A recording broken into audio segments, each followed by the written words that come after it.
서울 성적지를 법문으로 공부하고 법문을 통해 문답을 나누어 보는 시간. 서울 기연 법문 이야기. 소태산 서울 경성을 품다의 저자이신 나주교당의 방길튼 교무님 모셨습니다. 반갑습니다. 네, 반갑습니다. 네, 교무님.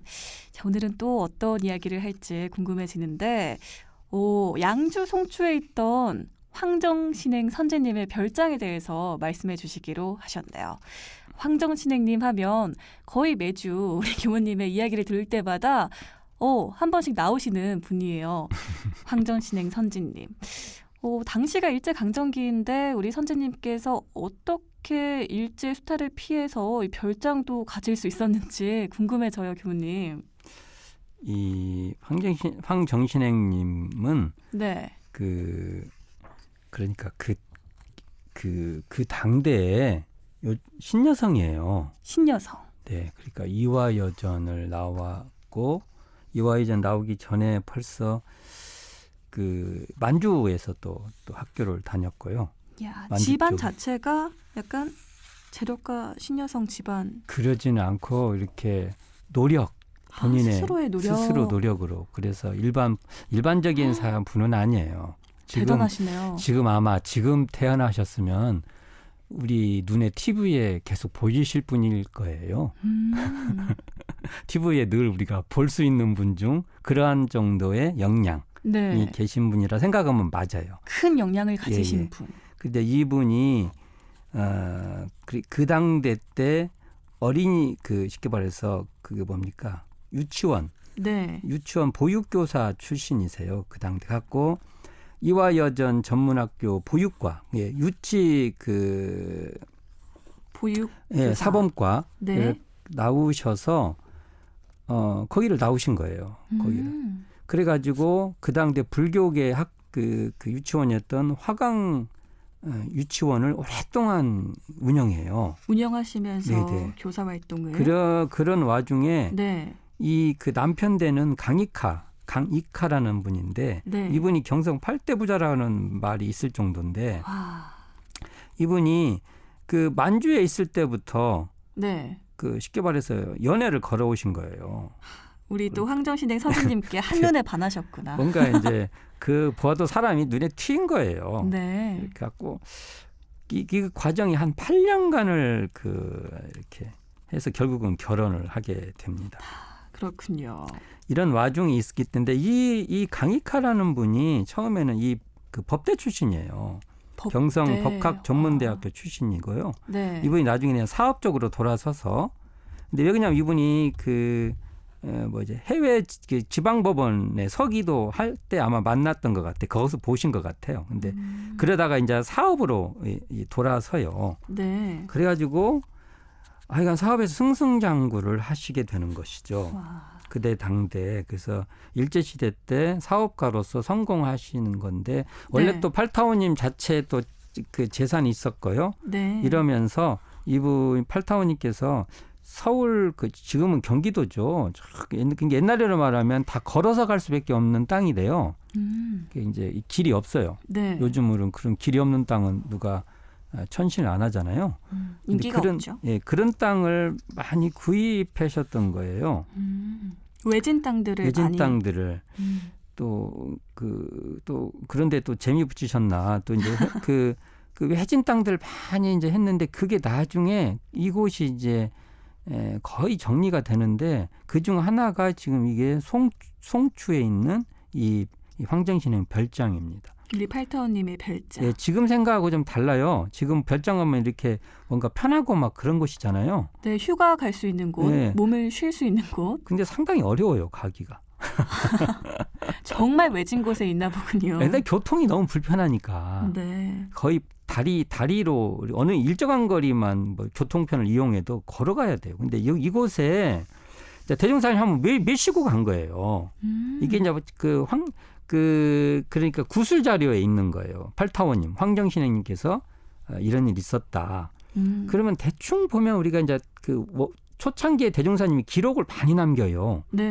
그래서 보면 우리가 예전컨대 한 1938년 정도에 가신 것 같아요. 1938년. 기록으로 보면 그때 간 걸 보면 그때 이제 가시는데 여기서 중요한 것이 왜 이게 이 별장이 중요한 게 아니라 가는 가정의 소태산의 법문이 중요한 겁니다. 아, 그렇죠. 법문. 법문이 중요한데 이제 그쪽이 경관이 뛰어나고 하니까 그리고 막 걸어가야 되니까 땀을 흘리지 않습니까? 네.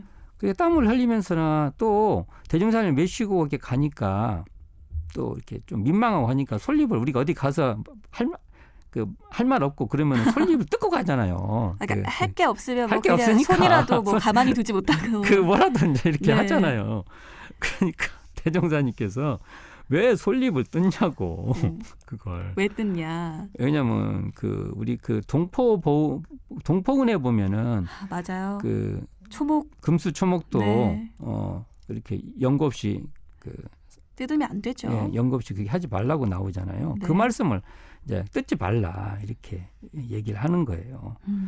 그러니까 그거 그렇게 뜯으면 다음 생에 과보가 좋지 않다. 네. 이렇게. 그러니까 또 이제 그 말 듣고 또 부끄러우시니까 그렇죠. 또 옆에 그러면 천이 물이 잘 흐르지 않습니까? 네. 이 옆에 가서 이제 물을 막 이렇게 덮기도 하고 하니까 얼굴도 막 씻은 거예요. 그러니까 그 대종사님께서 그걸 보고 그렇게 씻으면 안 된다. 그러니까 그러면 얼굴을 어떻게 씻어요? 그러니까 대종사님께서 물을 이렇게 떠서 그 물에다가 바로 씻는 게 아니고 그 옆에서 조용히 이렇게 씻는 거예요. 조용히. 옆에서 이렇게 물을 이렇게 더럽히지 않으려고 하신 거예요. 물을. 막 이렇게 첨벙첨벙 막 세수를 하는 게 안 아니라 하고. 예. 좀 작게 이렇게 조용히 옆에서 이렇게 더럽히지 않게. 물을 더럽히지 않으시려고 그 깨끗한 물을 더럽히지 않으시려고 하는 거예요. 네. 그래서 뭐라고 하냐면 이 물을 가지고 아랫 사람들이 다 논을 부쳐 먹고 또 이 물을 먹고 산다. 맞아요. 근데 그렇게 그 마음 그게 그 대임사님 그러신 분이에요. 네, 환경 자연 환경을 아주 소중히 여기시는. 일차는 이렇게 그걸 다 부처로 봐요. 모두가 부처죠. 네, 처처불상으로 네, 보시는데 네. 그 현실적으로 그렇게 하시는 거예요, 대종사님. 그러니까 이 팔타오님은 남들보다는 그렇게 좀 궁하게 사신 분은 아니에요. 네. 근데 이게 굉장히 인상적으로 들어왔나 봐요, 팔타오님께. 이게 팔타오님이 나중에도 이 얘기를 잊을 수가 없다라는 얘기를 하시고 팔타오님도 참 그 부유한 분 치고 굉장히 검소하신 분이고요. 네. 많이 아끼죠, 뭐든지. 네.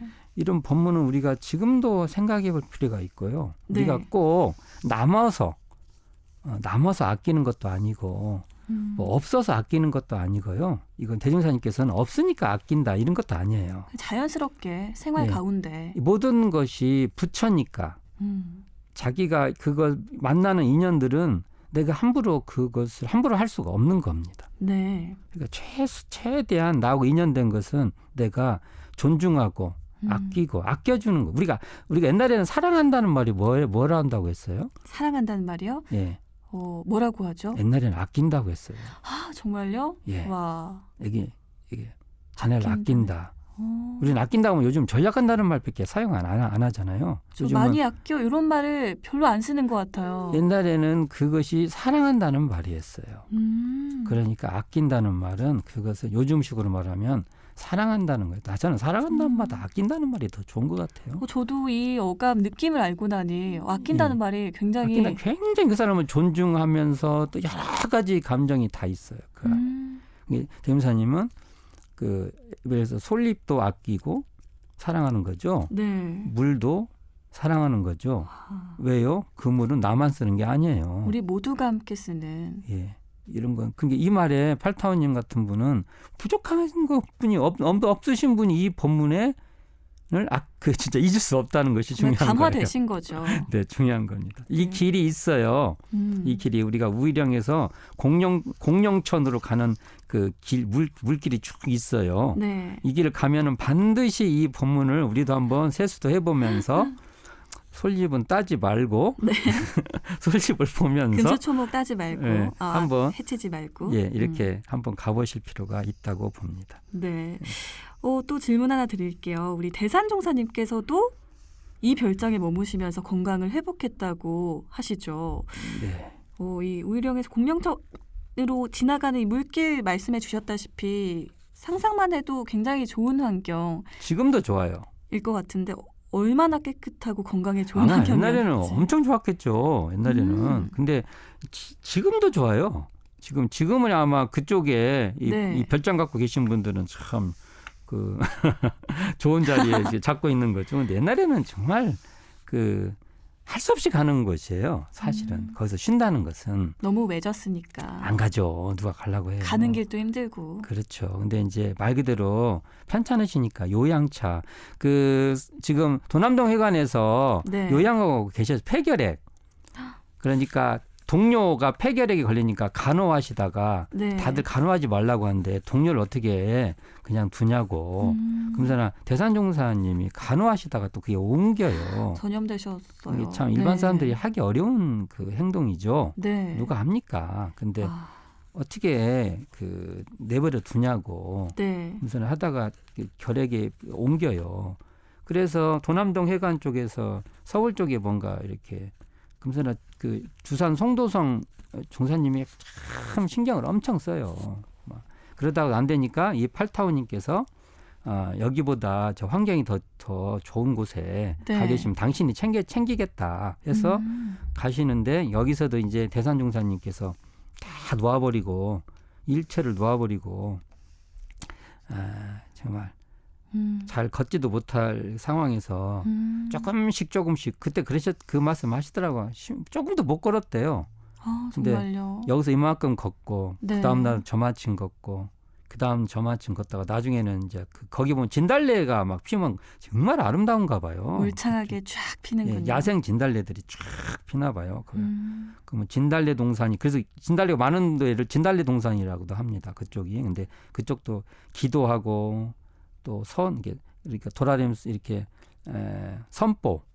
선포하시고 하면서 결국은 건강을 많이 이렇게 회복하게 됩니다. 그 회복해인 힘으로 지금 저번 시간에 한번 말씀드렸죠. 서울 사무소 소장으로 주산 송도성 종사님 다음으로 가시게 되는 겁니다. 여기서 회복하시고. 네. 오늘 별장에 대한 이야기를 나눠봤는데 이 좋은 환경에 우리 대종사님, 대산종사님 발자취 느끼로 한번 가보면 좋을 것 같아요. 네, 거기 굉장히 경관이 좋습니다. 네, 더군다나 우리 대종사님 이 생활 속에서 솔선수범하시는 모습 법문에서도 느껴지는 만큼 우리 대산종사님도 해결핵 걸린 동지분을 간호하는 그 모습들이 굉장히 감동으로 다가옵니다. 자, 오늘도 나주교당의 방길등 교무님 너무 수고 많으셨습니다. 감사합니다. 네, 감사합니다.